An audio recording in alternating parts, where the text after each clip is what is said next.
This patient was referred to me 3 years ago for endodontic treatment of tooth number 21. You can see there's a periapical lucency right there. What's going on there? This is another angulation of the tooth. You can see there is resorption, root resorption here, and take a look at that periapical lucency. Comes up laterally as well. You can see that right there. And there was also a sinus tract associated with the tooth right there. That's the tooth right here, buccal sinus tract right there. So we discussed options with the patient. The patient said she wanted to try to save the tooth. So we did the root canal in one appointment. When I see something like that, there's no way I use gutta percha.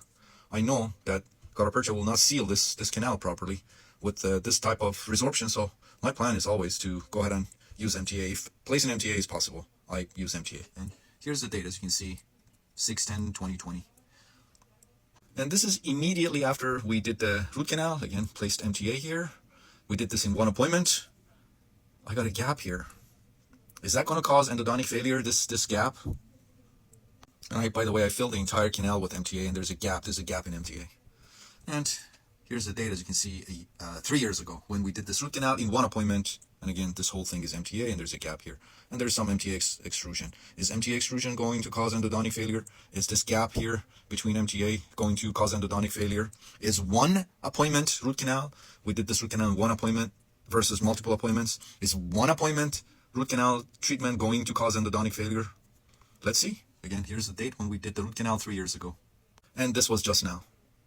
Patient came in to see me for a different tooth. We took a PA of tooth number 21. As you can see, that large periapical lucency that extended laterally up, healed completely in 3 years.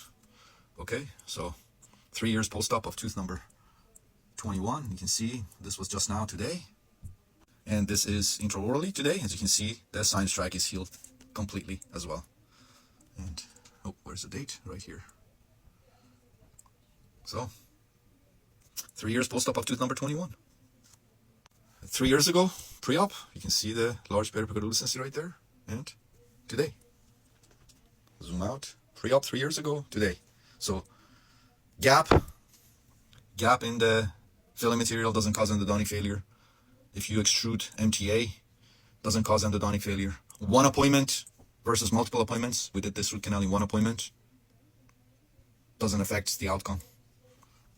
All of those stuff that you were taught, perhaps, just throw them away. Throw them away. They're nonsense. So, 3 years ago, today. Huge periapical lucency. And today, 3 years later, healed completely.